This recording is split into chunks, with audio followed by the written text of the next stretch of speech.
આજે રાજ્ય સરકારનો કપાસ ક્રાંતિના નામે માત્ર ખેડૂતને મૂર્ખ બનાવવા માટે એક નિર્ણય કરતો પરિપત્ર આવ્યો છે. આ પરિપત્રમાં કોઈ સ્પષ્ટતા નથી કે ખેડૂતોને બિયારણ આપવામાં આવશે કે રોકડ આર્થિક સહાય આપવામાં આવશે. નંબર 1, જો બિયારણ આપવાનું હોય તો લગભગ 80% ખેડૂતોએ કપાસ વાવી દીધો છે.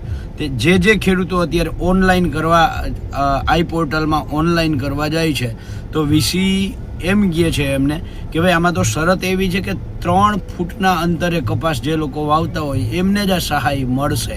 હવે જોયા જેવું એ છે કે કપાસ ગુજરાતમાં મોટા ભાગે 4 ફૂટ, 4.5 ફૂટ, 5, 5.5, 6 ફૂટના અંતરે વવાતો હોય છે.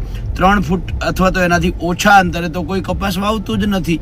તો એક રીતે આ રીતે મૂર્ખ બનાવે છે. બીજું, હું કૃષિ મંત્રી જીતુભાઈ વાઘાણીને, કૃષિ મંત્રીને આ નિર્ણય પછી તો કૃષિ મંત્રીને કહેવા માગું છું કે હે કૃષિ મંત્રી શ્રી, દર વર્ષે જે તુવેર, મગફળી, જે બિયારણમાં આપણે ચોમાસા પહેલાં કીટો આપતા હોઈએ, ગયા વખતે પણ તમે આ જ કર્યું હતું. ચોમાસામાં વાવેતર થઈ ગયા પછી મહિના દિવસે કીટોની જાહેરાત કરી હતી.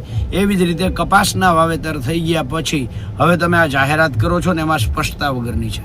જો કૃષિ મંત્રી શ્રી અને રાજ્યના મુખ્યમંત્રી નહીં, મૂર્ખ મંત્રી શ્રી, આપ શ્રીએ ખરેખર ખેડૂતોનો ઉદ્ધાર કરવો હોય અને તમે ડબલ એન્જિન સરકારની જે વાતો કરો છો અને તમારું 1% જો કેન્દ્ર સરકારમાં ઉપજતું હોય તો કેન્દ્ર સરકારને કહો કે જે આયાત ડ્યુટી કપાસમાં છૂટ આપવામાં આવી છે 0% અમેરિકાને, આ આયાત ડ્યુટી જે 0% છે એ વધારીને મૂળ જે હતી 12, 15, 17, 20% ત્યાં પાછા ફરીથી લઈ જાઓ તો ગુજરાતના ખેડૂતોને ફાયદો થશે, ભારતના ખેડૂતોને ફાયદો થશે.